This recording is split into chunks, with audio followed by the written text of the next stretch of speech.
नमस्कार। पर्दे पर जो भी नज़र आता है in the form of documentary, web series, films वगैरह जो भी नज़र आता है आप देखते हैं, उसके लिए पर्दे के पीछे बैठकर जो टीम काम करती है उसका बहुत बड़ा हाथ रहता है। चाहे वह स्क्रिप्ट राइटर हो, कैमरा पर्सन हो, टेक्निकल क्रू हो, म्यूज़िक से जुड़े हुए लोग हों, इवन स्पॉट बॉय तक हो, वो सभी जुड़कर एक साथ जब मेहनत करते हैं तो आपको पर्दे पर एक बेहतरीन प्रोडक्शन नज़र आती है जिसे आप सराहते भी हैं। लेकिन ऑन स्क्रीन और ऑफ स्क्रीन दोनों टीम को जोड़ता है उनका एक लीडर रहता है जिसे हम सभी डायरेक्टर, निर्देशक के नाम से जानते हैं। ये बड़ी खुशी की बात है कि जम्मू में भी कुछ ऐसे निर्देशक हुए हैं जिन्होंने लगातार काम करके अपने लिए इस फील्ड में एक नाम बनाया, नाम कमाया। उन्हीं में एक ऐसी शख्सियत है जिसे हम आपको आज रूबरू करवाएंगे अस्तित्व, भाषा, संस्कृति और विरासत के आज के अंक में। आप सभी उनसे भली भांति परिचित हैं, नाम से भी, चेहरा भी पहचानते हैं। सुदेश कुमार वर्मा जी, प्रख्यात प्रोड्यूसर और डायरेक्टर। सर, एक्सल्टेड स्टूडियोज में आपका बहुत बहुत स्वागत। मैं राजू जी आपका बहुत बहुत आभारी हूँ कि आपने मुझे इस काबिल समझा कि मैं आपके प्रोग्राम में शामिल हूँ। आपका बहुत बहुत आभार करता हूँ।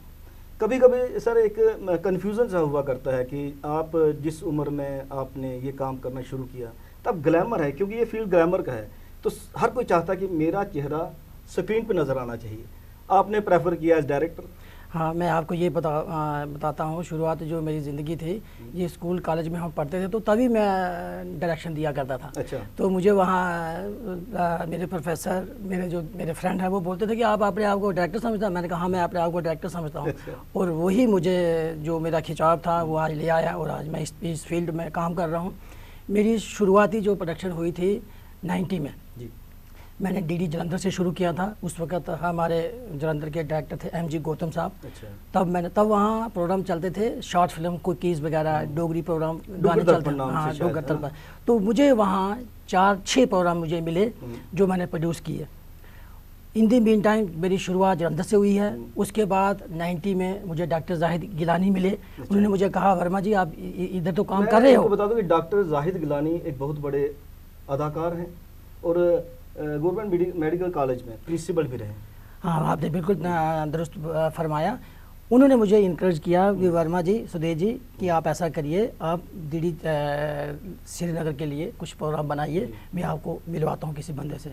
और मैं कहता हूँ कि वो मेरे इतने अच्छे मित्र हैं, उन्होंने मुझे मेरे साथ गए। हम अभी पहुँचने ही वाले थे तो 2 दिन पहले ही वहाँ लसाकुल जी थे, उनके गोली मार दी, डेथ हो गई। तो मैं थोड़ा घबरा गया। तो उसके बाद हम जम्मू आ गए वापस। तो उस वक्त भी प्रोग्राम बनाया था मैंने वहाँ के लिए, मगर वो 3 साल तक कहीं नहीं चल पड़े, मुझे जद्दोजहद करनी पड़ी। कहना चाहता हूँ कि जैसे कि उन दिनों एक्सपोजर के लिए एज डायरेक्टर, एक्सेप्ट अगर हम रंगमंच को समझें, जिसमें आप कहते हैं कि आपने स्कूल लेवल पे जब प्लेज हुआ करते थे तो उनमें इंटरवीन किया करते थे या डायरेक्शन दिया करते थे। दूरदर्शन अगर की बात करें तो दूरदर्शन सिर्फ जलंधर दूरदर्शन था, यहाँ पे मेरे ख्याल में आधे घंटे का वो चंक हुआ करता था। या श्रीनगर दूरदर्शन में भी टाइम स्लॉट इतना था? श्रीनगर में काम था, मगर उसमें क्या था कि डोगरी के अलावा हमें हिंदी में, उर्दू में हमें प्रोग्राम मिलता था। मेरा सबसे पहले वहाँ सीरियल मुझे मिला, इंतज़ार करके था सीरियल जो मैंने प्रोड्यूस किया। वहाँ मैंने गज़लें प्रोड्यूस की, फिर वहाँ पंजाबी गीत प्रोड्यूस किए, क्योंकि शुरू में मैं प्रोड्यूस करता था। बाद में आस्ता आस्ता 93 में जब जम्मू स्टेशन खुला तो मैं डायरेक्शन की तरफ भी आ गया। जब जम्मू स्टेशन खुला तो हमें यहाँ और भी काम मिला। हमारे पहले डायरेक्टर थे अशोक जेलखानी जी, उन्होंने यहाँ के लोगों को बड़ा इनक्रेज किया। और सबसे पहला मुझे काम मिला जिसका टाइटल था कल के सितारे।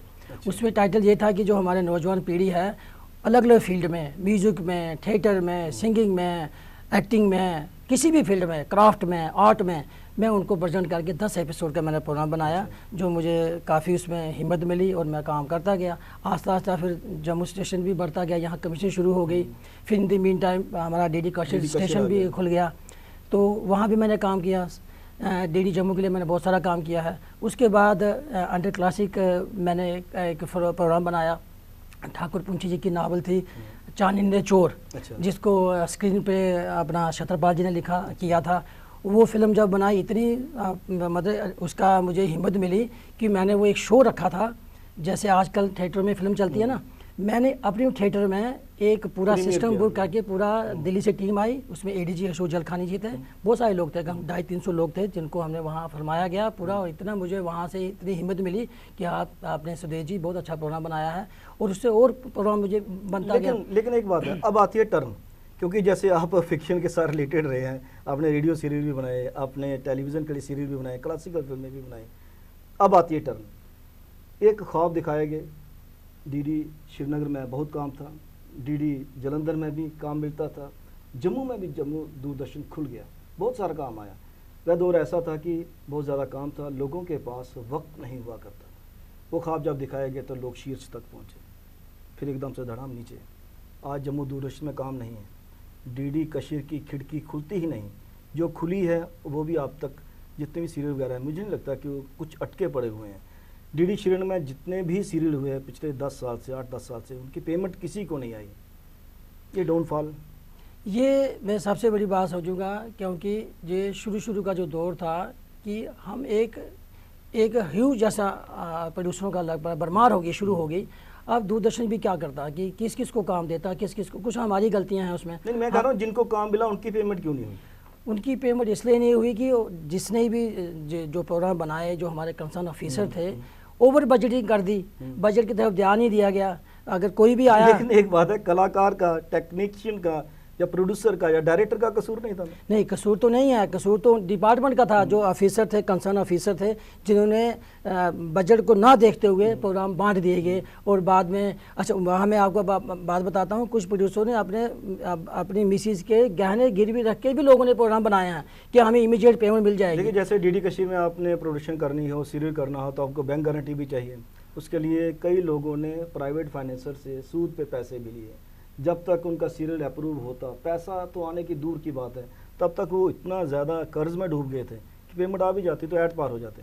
मगर सबसे बड़ी मैं कसूरवार कहता हूँ, जो बड़े बड़े ऑफिसर थे ना, वो देखते हैं कि मैं आप सीधी बात बोलूँगा, अपना लालच देख के उन्होंने लोगों को प्रोग्राम दे दिए, और आज तक लोग सफ़र कर रहे हैं। जिन लोगों को पेमेंट दी, जिन लोगों ने एक्टिंग की है, आर्टिस्टिक जिन्होंने रोल किया है, उनको क्या है इसके साथ कि हमें पेमेंट मिलनी चाहिए। कुछ तो इन हाउस प्रोडक्शंस भी हैं जिनकी पेमेंट रिलीज नहीं हुई। उसमें मैंने आपको यही कारण है ना कि इन लोगों ने ओवर बजटिंग कर दी, दिल्ली को बताया नहीं गया। तब दौर था बैकलॉग का, पैसा आएगा क्लियर होएगा, वो बजटिंग आई नहीं, पैसा आया नहीं। इन लोगों ने ध्यान नहीं दिया, जो स्टेशन को चलाते थे उनको अगर वो ध्यान देते, उनकी तरफ अच्छी तरह से चलते कि हमारे पास इतना बजट है, मैं ओवर बजटिंग नहीं करूँ, तो शायद सबको पेमेंट मिल जाती। यही एक बहुत बड़ा कारण है। मैं चीज़ यहाँ पे ऐड करना चाहूँगा कि जो लोग वाकई क्रिएटिव हैं, वो सिर्फ एक मीडियम पे नहीं डिपेंड रहा करते। वो सिर्फ रेडियो पे डिपेंड नहीं रहेंगे, वो सिर्फ डीडी कशीर पे डिपेंड नहीं रहेंगे, डीडी जलंधर पे डिपेंड नहीं रहेंगे, डीडी जम्मू पे डिपेंड नहीं रहेंगे, डीडी श्रीनगर पे डिपेंड नहीं रहेंगे।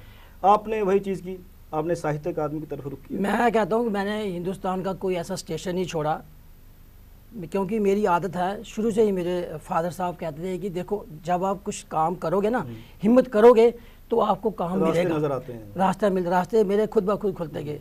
मैंने जयपुर में स्टेशन में काम किया, चंडीगढ़ में काम किया, डीडी उर्दू के लिए मैंने काम किया। अच्छा, मैं सबसे बड़ी बात बताऊंगा, मैंने रेडियो के लिए काम किया। सबसे पहले एक सीरियल मैंने बनाया वेद राही जी का ललदिद डोगरी में, वो मैंने बनाया। फिर बिशम ललदद एक मैं यहाँ पे ऐड करना चाहूँगी, ललदद एक ऐसा नावल है वेद राही जी का लिखा हुआ, जिसपे मैक्सिमम ट्रांसलेशन पे अवार्ड मिले साहित्य अकादमी के। मगर मैंने प्रोडक्शन की, मैंने उस प्रोडक्शन की। उसके बाद क्या हुआ कि मैंने एक सीरियल और भर दिया, बिशम सानी का लिखा हुआ, कबीरा खड़ा बाजार में। अच्छा। उससे मुझे इतनी हिम्मत मिली, उसका भी स्क्रिप्ट हमारे छत्रपाल जी ने लिखा था। अच्छा। तो इतना काम चला, इतना अच्छा, और सारी जो आर्टिस्ट थे, क्रिएटिव टीम थी, मेरी दिल्ली की थी। अच्छा। मुझे इतना, मैं कम से कम 250-300 प्रोग्राम रेडियो के लिए कर चुका हूँ। वो मेरा काम देखते हुए, मेरे हौसले को देखते हुए मुझे एक सीरियल मिला जम्मू के लिए, जम्मू रेडियो के लिए। I am the first person, मैं कहता हूँ जम्मू कश्मीर का पहला मैं होऊंगा जिसने इन हाउस प्रोडक्शन में लाल बंगला करके सीरियल बनाया। अच्छा। जिसमें जम्मू के बड़े बड़े अच्छे आर्टिस्टों ने काम किया। मेरे को काम मिलता गया, मैं काम बढ़ता गया। ये नहीं मैं कहूँगा कि आप अगर घर में बैठ जाएंगे, जैसे आज की डेट में कुछ लोग हिम्मत छोड़ के घर बैठ गए हैं, मगर मैंने नहीं ऐसा किया। मैंने शुरुआत में जब मैं वेद राही से मिला था ना, मैंने तभी ठान लिया था अपने मन में, आज आपको शेयर कर रहा हूँ, मैं इन पे फिल्म बनाऊंगा। वो साहित्य अकादमी मैंने फिल्म बनाई, सबसे पहले मैंने फिल्म बनाई है रामदास शास्त्री जी पे, साहित्य अकादमी की फिल्म। जी। वो भी मुझे इनक्रेज किया था छत्रपाल जी ने। उन्होंने कहा मुझे उन्होंने बोला वर्मा जी आपके पास अपना इक्विपमेंट है, हम क्यों ना इनकी रिकॉर्डिंग कर लेते हैं। एडवांस में अपने मैंने रिकॉर्डिंग कर ली, वो फिल्म चली। आज मुझे काफ़ी हौसला मिला, मुझे इंकरेजमेंट मिली। पिछले दिनों आपने प्राणनाथ को हाँ, फिर वेद राही की, मैं उसी पे अब आ रहा हूँ, वेद राही पे फिल्म बनाई, वो भी अच्छी मिली। उसमें काफ़ी सारी अड़चनें आई मगर मैं फिल्म बनती गई, कामयाब हो गया। के लिए काम करना वाकई है तो टफ ही है ना। टफ है मेरे लिए, वो अवार्ड है। और सबसे बड़ा अवार्ड जो अभी रिसेंटली मैंने प्राण जी की फिल्म बनाई थी, प्राण जी किशोर जो पुणे में रहते हैं, तो मुझे जो हिंदुस्तान का एक अमृत महोत्सव प्रोग्राम चल रहा है उसके तहत मुझे मिनिस्ट्री ऑफ कल्चर ने बुलाया बॉम्बे पूना में या FTI में। मेरा एक दिली तमन्ना थी कि मैं वहाँ पढ़ूँ, मगर पढ़ तो नहीं सका। मगर वहाँ जब मेरी फिल्म चली, मेरे को इतना अपने आप को मेरा इतना मुझे हिम्मत मिली कि यार ये मैं कहाँ पहुँच गया, क्या मैं ऐसा कर सकता था।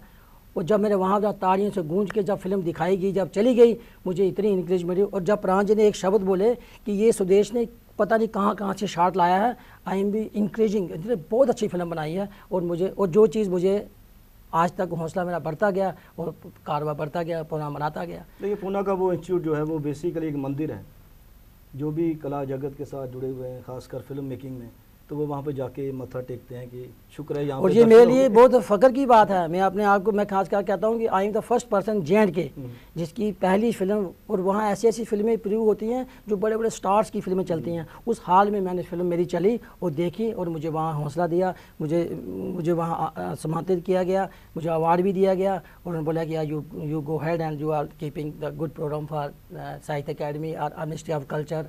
संगीत नाटक अकेडमी के लिए मैंने काम किया है, DVP के लिए मैंने काम किया है, एग्रीकल्चर के लिए मैंने काम किया है। मैंने कहा कि मैं DD जलंधर के लिए 3 साल मैंने सावी धरती के लिए प्रोग्राम किया है, किसानों के लिए खेतीबाड़ी प्रोग्राम वो किया है। अलग अलग किस्म के कार्यक्रम मैंने काम छोड़ा नहीं। मैं एक रास्ता अगर बंद होता था ना तो मैं दूसरे की तलाश करता था। अब देखिए एक रास्ता और सरकार या प्रशासन, जो जम्मू कश्मीर का प्रशासन है, उसने खोलने की कोशिश की है। कहाँ तक खुल पाया आपसे जानेंगे, क्योंकि जम्मू कश्मीर में फ़िल्म पॉलिसी डिक्लेयर हुई है।